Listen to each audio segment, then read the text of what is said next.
really into any of the setup for this text, to Isaiah chapter 45. It's not something that we're going to read all of, but I want to read just a couple of verses to set this up. This chapter is about Cyrus, and my Bible has these kind of headings that say what the chapter's about, and it says Cyrus, God's instrument. And it goes through a lot of what is going to transpire. Specifically in verse 2, it says, I will go before you and make the crooked places straight. I will break in pieces the gates of bronze and cut the bars of iron. And I'm going to reference this again, but I want you to remember those things as we get into Daniel chapter 5, which is not only an amazing chapter, many of you guys have heard the title is The Writing on the Wall. And you guys, many people know what the writing on the wall means. A lot of people in our culture don't know where it comes from. But it comes from this specific passage. And I want to talk just a little bit about the setup to this, because obviously on any given week, some have missed the week before, the 2 weeks before. The writing on the wall, like I said, is something that you'll hear secular people who have no idea where it comes from, because we're a society, a lot of cliches, and we just say things. We come up with, there's a new one. It's not new. It is what it is. Nobody knows what that means. I've asked people, they have no idea what it is, but they're like, when you're doing an interview and you don't know what to say and you're upset, you just say, it is what it is. Well, okay, you could have just said it is, because that's what it means. It is. But we fast forward in Daniel chapter 5 to this specific chapter, and 25 plus years have passed between last week, chapter 4, and this week. And I want to talk a little bit about Nebuchadnezzar and the guys that have passed, because we're not, all of a sudden, we're just popped into, hey, Nebuchadnezzar's not here anymore.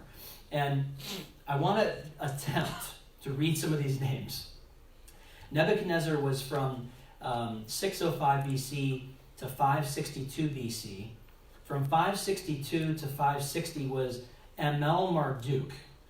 From 560 to 556 BC was Nergal Shar Usar. And David Guzik wouldn't say that. He said the unpronounceable name.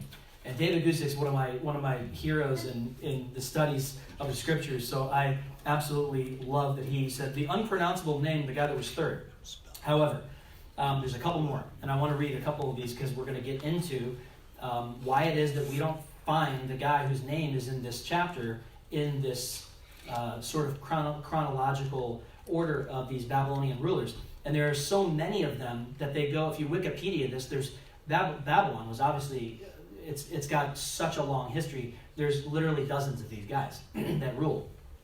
From 566 BC, for a couple of months, was Labashi Marduk, which sounds a little Japanese almost. Labashi, Tadashi, Lecrae's little predecessor. But this guy was murdered after being deemed unfit to rule after I think 2 or 3 months. And then we get to Nabonidus. And Nabonidus is the guy who's actually reigning here, whose son is Belshazzar.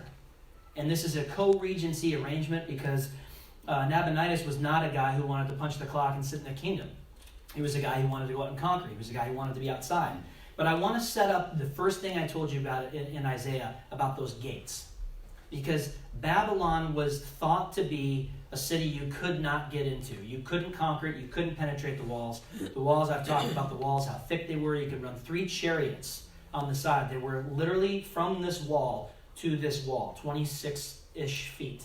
That was a wall that's over 100 feet high. That's this thick on the top, where you have not only towers of people watching in every direction, but it is bigger than Metro Tucson, walled around. So think about how many hundreds of years they'd be working on something like that from start to finish. The only way in was the Euphrates River. And the Euphrates River came underneath. It was a brilliant plan. You need this fresh water, you need a river, and so it comes in. Who knows how thick it was back then? But it had these bars underneath it. So the wall would come up, and then the bars went underneath it, like we see in movies where like in Venice and stuff, where people are robbing banks and stuff, and they see these little grates that were welded underwater. They had gates like that underneath it, because the easiest way in, obviously, will just swim underneath the thing. There's a holodome that I stayed at in the Midwest where they had the pool was outdoor and indoor, and it was like 2 below, and so we just swam underneath the little, glass gate, and we're like, ooh, that's the coldest thing in the world. Back into the warm water. That would be the easiest way in if there wasn't a gate, and there was a gate. And so I referenced that Isaiah passage because God literally allows Cyrus. He busts the gate himself.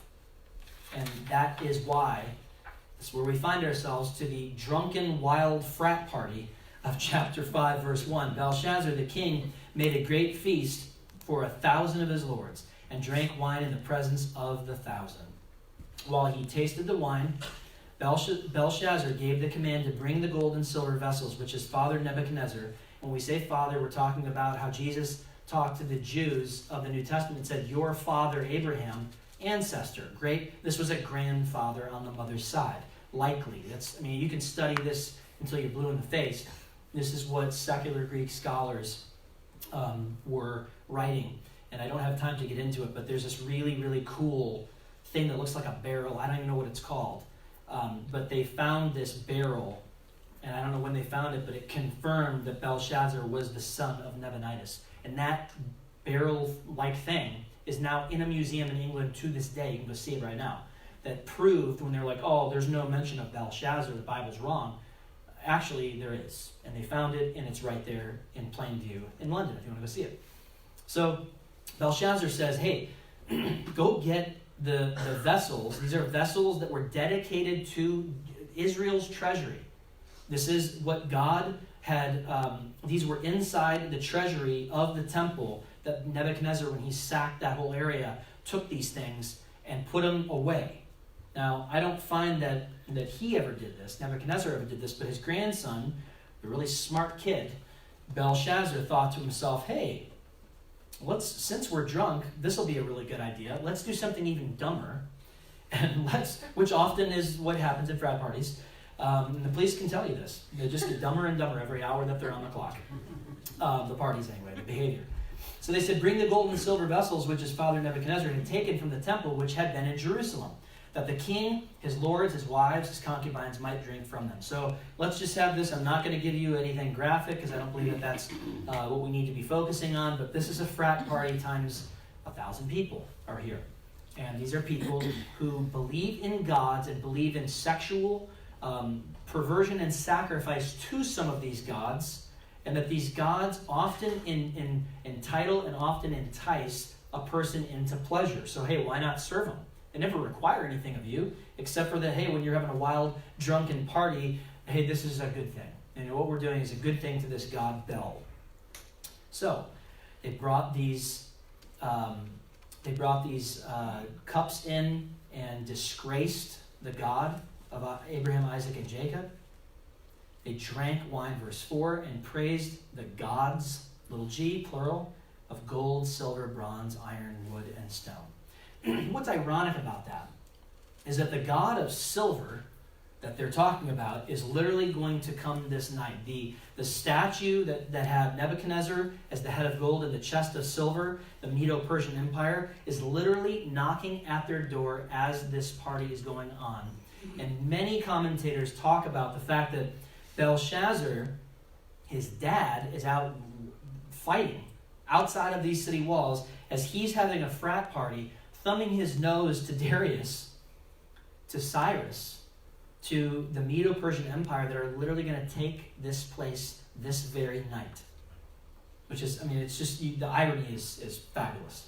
Verse 5, in the same hour, the fingers of a man's hand appeared and wrote opposite the lampstand on the plaster of the wall of the king's palace.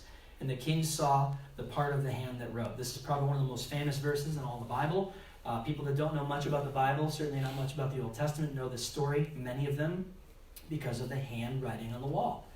The king's countenance changed, and his thoughts troubled him, that the joints of his hips were loosed and his knees knocked against each other. Not exactly a mature masculine stance any longer.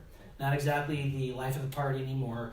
Running, and there's other translations which sort of, I don't really know if this is accurate, so we're just going to go with this text. The New Living Translation is the same exact text as this, but it's almost as if he soiled himself. That's what Alistair Begg believes, and Alistair Begg is a much better scholar than me, and went into a little bit more humiliation of this king. The fact is that he's no longer the life of the party, and he's sobered up like that. And so the first 6 verses, I've kind of called From Drunk to Sober in 60 Seconds. This is a beer commercial that never got aired. When you watch commercials that glorify parties on the beach or whatever, everybody is in the best shape of their life, everyone's 25, and no one is dehydrated. Have you ever noticed that? It's unbelievable. Everyone's perfectly hydrated through Corona. So this is the beer commercial that never got aired. They were in the habit of not trying to anger their gods. Okay, these folks, specifically this guy. And so they're like, hey, go get the set apart cups from the God of Abraham, Isaac, and Jacob. Let's drink some more from these. And I don't know what he was thinking. Obviously, when somebody is this drunk, their judgment is nil. But God's not going to be mocked. He will never be mocked. And what is this at this point in time? There is a line with people. There is a line. Hebrews talks about it. The Bible is clear. Even John talks in a different subject about sins that lead to death and sins that don't lead to death. There are consequences to sin. Jesus paid for all sin, but this sin over here may not have the consequence that this sin over here does. That this guy, cussing somebody out is a little different than him literally mocking the God who made him and who gave him breath and who allowed him to stand up, who allowed him to, as Alistair Begg says, to eat his lunch that day. And so in verse 7 we read, Then the king cried aloud to bring in the astrologers, the Chaldeans, the soothsayers. The king spoke saying to the wise men of Babylon, Whoever reads this writing and tells me its interpretation shall be clothed with purple and have a chain of gold around his neck, and he shall be the third ruler in the kingdom. And that third ruler is interesting. A lot of people point that out because if you're co-governing with your dad, then you're number 2. Your dad is, if he's still walking around, he's number 1. You're number 2, and so the only thing you can give somebody is third place. And so that's why he says the third ruler in the kingdom. Now, all the king's wise men came. They could not read the writing or make known to the king its interpretation. Then Belshazzar was greatly troubled. His countenance was changed. His lords were astonished. The queen, some of your translations say the queen mother. A lot of people believe this was his mother. The queen mother, because of the words of the king, and his lords came to the banquet hall, the queen spoke, saying, O king, live forever. Do not let your thoughts trouble you, nor let your countenance change. There is a man in your kingdom who is the Spirit of the Holy God. And in the days of your father, light and understanding and wisdom, like the wisdom of the gods, were found in him. And King Nebuchadnezzar, your father the king, made him chief of the magicians, astrologers, Chaldeans, and soothsayers, inasmuch as an excellent spirit, knowledge, understanding, interpreting dreams, solving riddles, and explaining enigmas were found in this Daniel, whom the king named Belteshazzar. Now let Daniel be called, and he will give the interpretation. It's an interesting sort of side note about your witness to people. If you worship God with your life, if you let the biblical, obviously the 10 Commandments, but more, if you let yourself be guided by God's Holy Spirit, people are going to know. They're going to call it different stuff. They might call it an excellent spirit. They might say, you have a light to you. You have a light in you.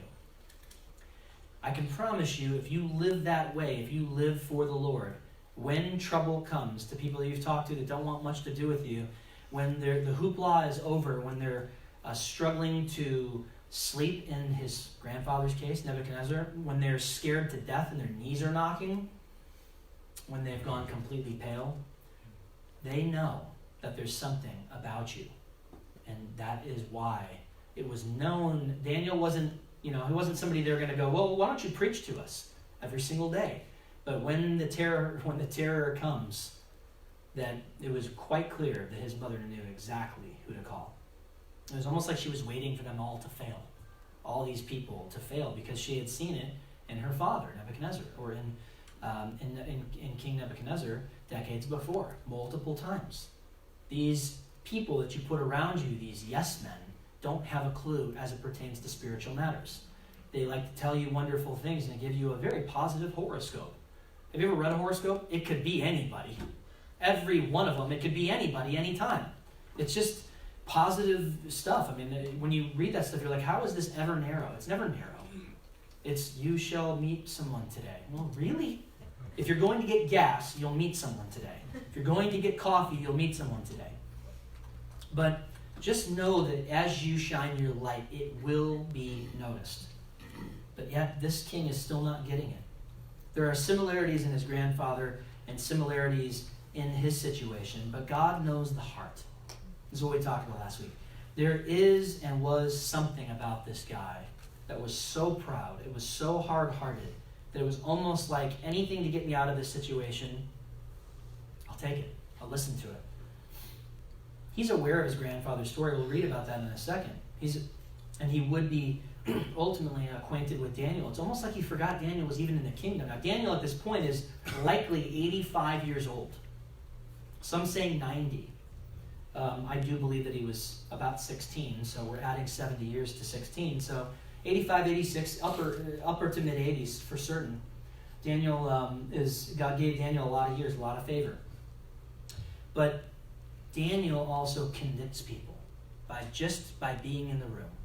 And so they kind of were like, you know what, you're awesome, go over there until we need you. You know, once things get really, really out of hand and no one in the whole kingdom can help us, all the while Darius and Cyrus, they're chipping away at this outer gate, and he's like, well, it's not really a big deal. But this scares me. In verse 13, it says, then Daniel was brought in before the king. The king spoke and said to Daniel, are you that Daniel, who is one of the captives from Judah, whom my father the king brought from Judah? I have heard of you, that the Spirit of God is in you. My mom just told me. I've heard of you that the Spirit of God is in you, and that light and understanding and excellent wisdom are found in you. Now the wise men, astrologers, have been brought in before me, that they should read this writing and make known to me its interpretation, but they could not give me the interpretation of the thing. And I have heard of you, that you can give interpretations and explain enigmas.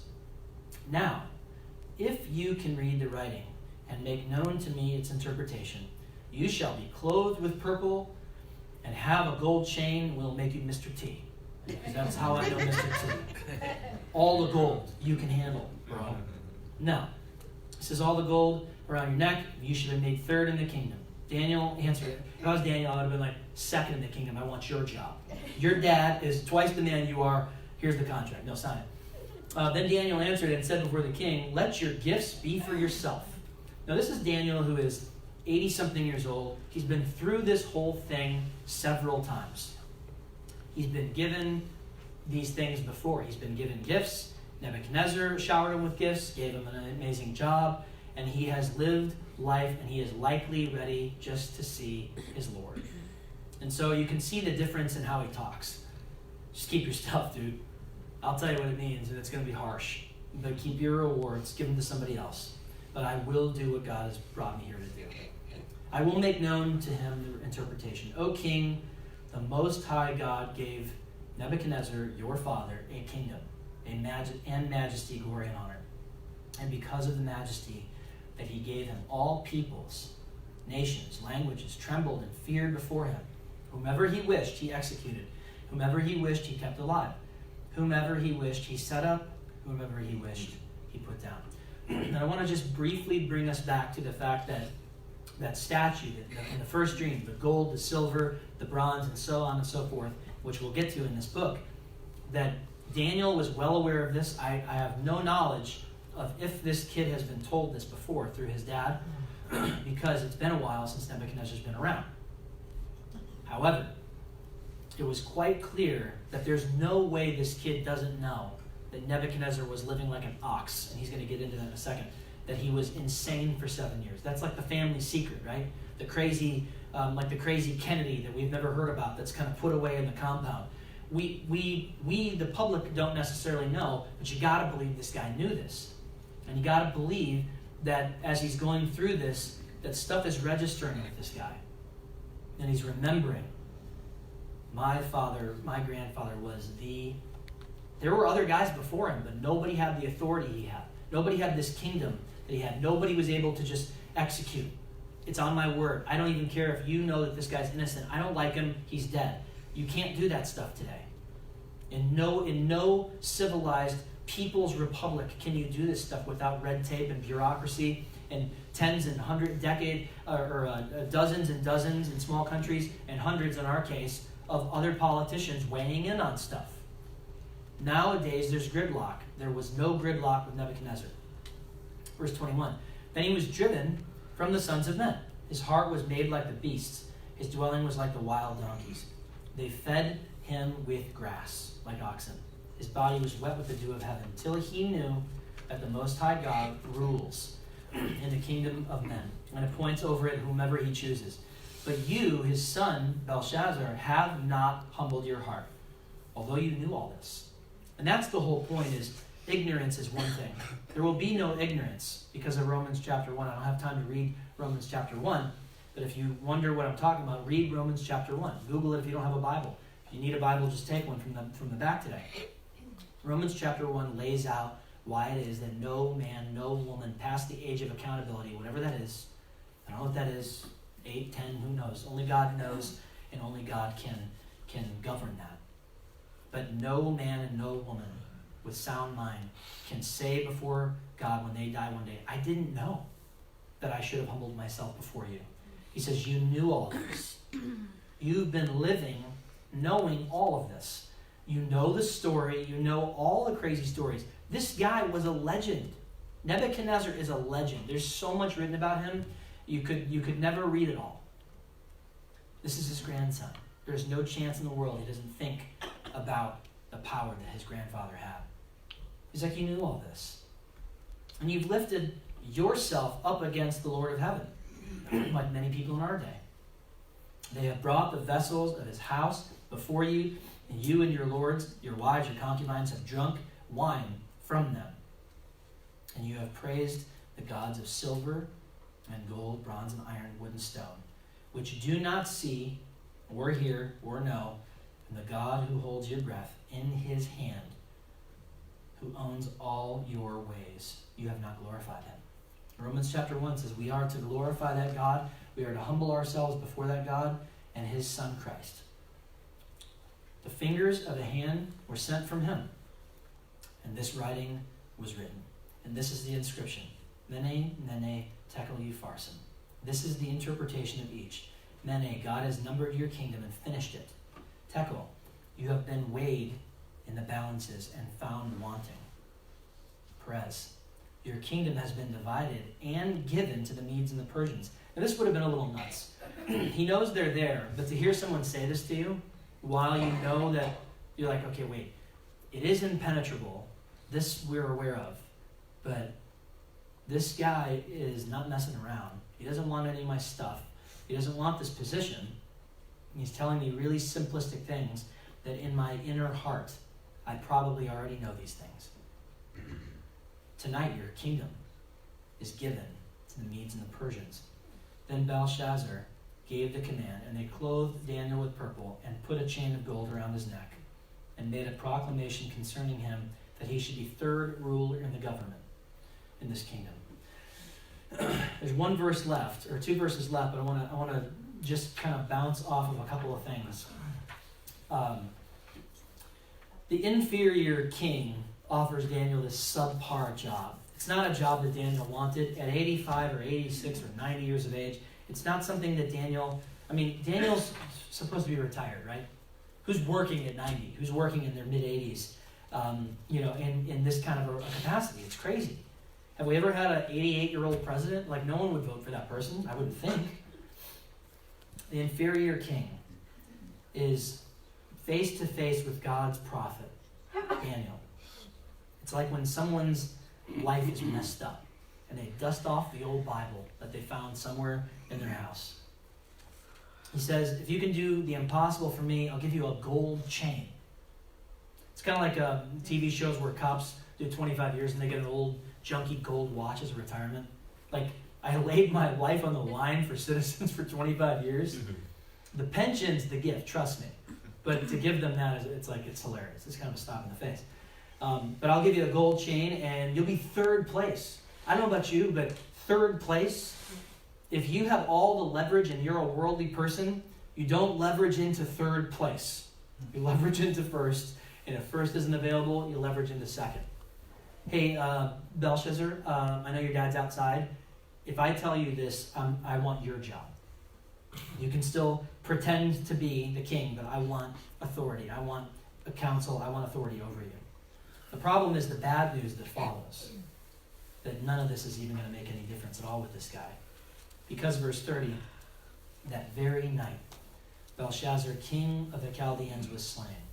And Darius the Mede received the kingdom, being about 62 years old. I want to read this briefly. I know we've covered a lot of territory here and we're about done, but I want to read right where I started. Isaiah chapter 45. I'm going to rapid fire through this. Just a few verses. Thus says the Lord to his anointed, to Cyrus. By the way, Cyrus is a Persian. Cyrus is an Iranian.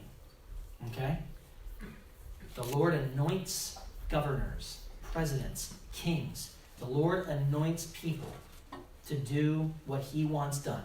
The Lord brings into power Nebuchadnezzar, and a couple of Nebuchadnezzar kids later, or a couple of rulers later, here's his grandson. To Cyrus, whose right hand I have held, to subdue the nations before him, and loose the armor of the kings, to open the door before him, the double doors, so that the gates will not be shut. I will go before you and make the crooked path places straight. What happened was he supposedly diverted the Euphrates River, diverted it into some swamp.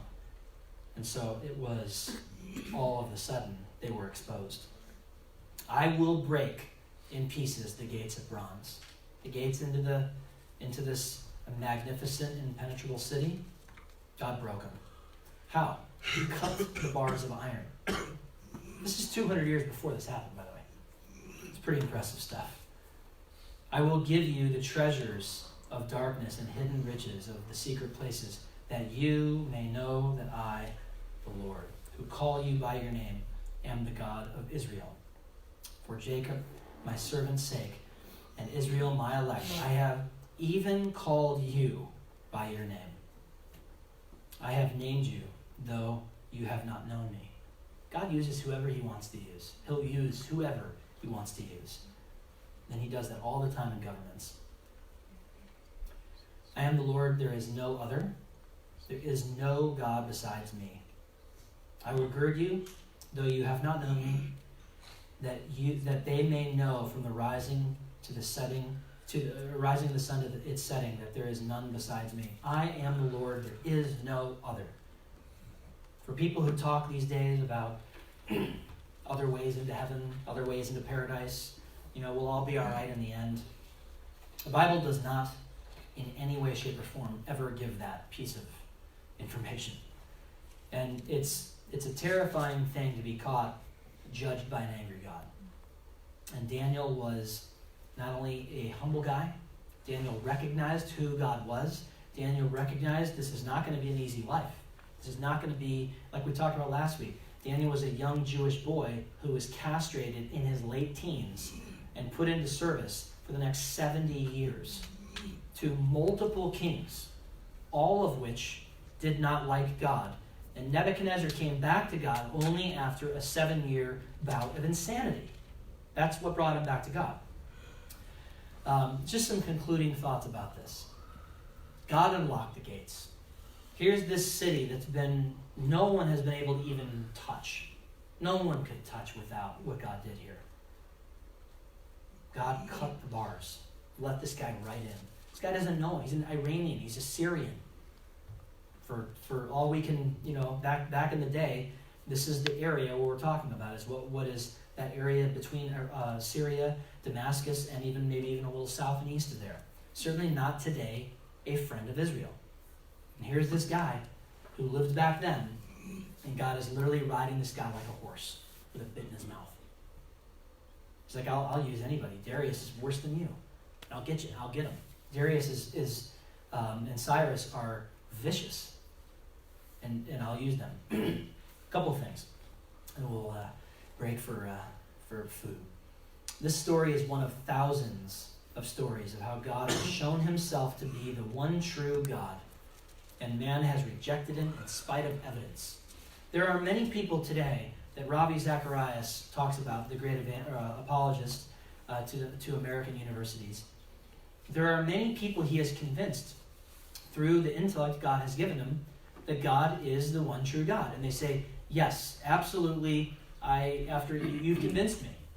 And he's like, does that mean that you'll follow him? He's like, no, I can be convinced and still walk away. I read that for you guys, that quote a few weeks ago. God can show himself to you. God can do miracles. God can save you from something crazy, and you can still walk away from him. It's terrifying because it's one of thousands of stories, maybe one of hundreds in the Old Testament alone, where God shows up and does something unbelievable. And I do believe that in that moment, if this king was willing to, in his own free will, bow his knee, that he would be with the Lord. Doesn't mean that he'd be ruling. Doesn't mean that his kingdom was done. God has extended kingdoms as these vicious kings have bowed their knee to him. But doesn't mean that he would give him any more time on this earth to reign. But I do believe that the gospel was there in his face.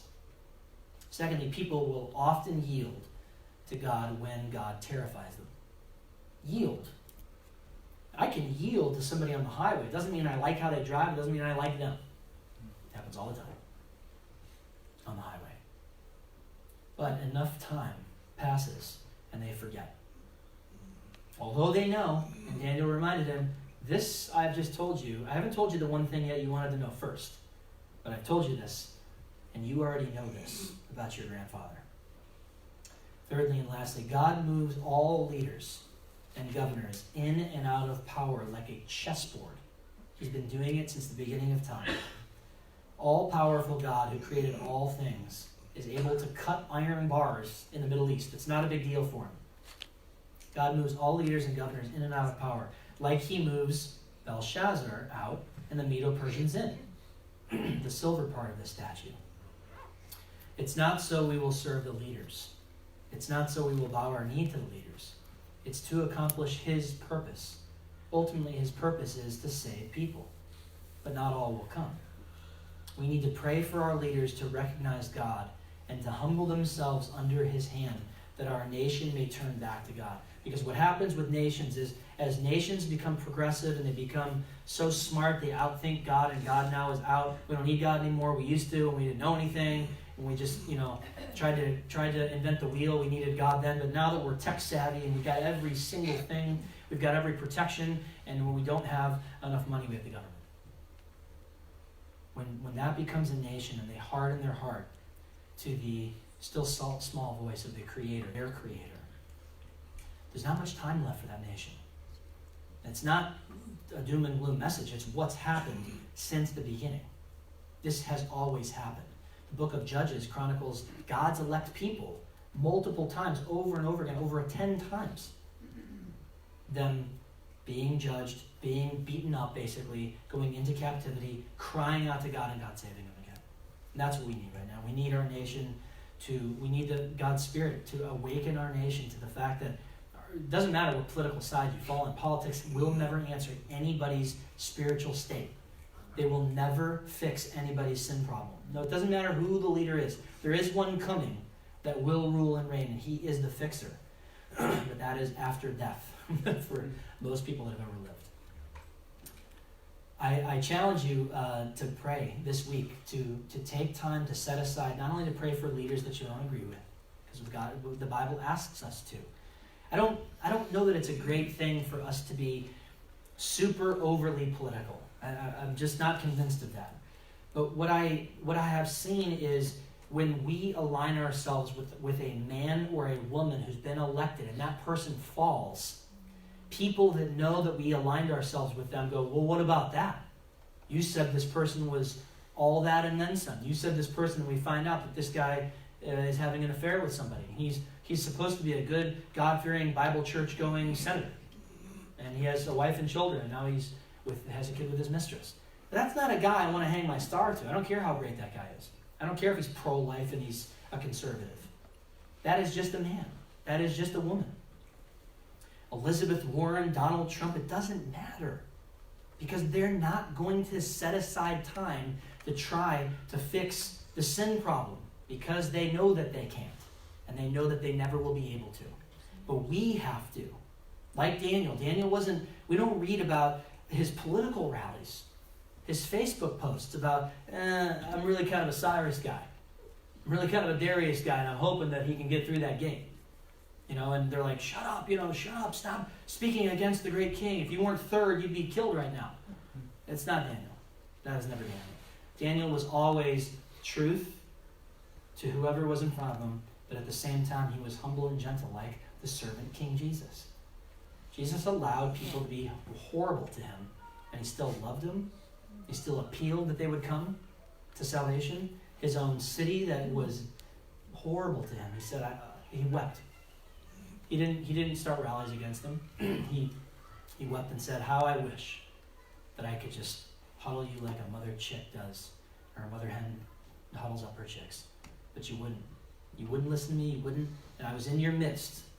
And that condemnation is even harsher, he said, because you have watched God work among you. So the times are changing quick. It's getting scarier out there every day if you're just about the republic, if you're just about politics, if you're just about free market, if you're just it's a spiritual awakening that this country needs. Amen. Let's pray. Father God, we thank you for a time in Daniel, God, that their leader would not humble himself, would not bow, and God, you removed him. And in our country, God, there is so much anger, there's so much fighting, there is so much that vexes the soul of a believer. But God, we know that this life is not it. We know that you call us to greater things. We know that you call us to live and follow you. That you call us to shine our light, to give people the real gospel, the real good news. And God, I pray that you would put it upon your people's hearts to pray for this country, to pray for this nation, Lord, to pray for the sins of this nation, that we continue to dishonor you with so many things that we elect, so many things that we make law. And God, I pray that you would be doing a huge work of revival in the United States. In Jesus' name, amen. So that is that's our prayer for the food. If you guys say hi to Caleb.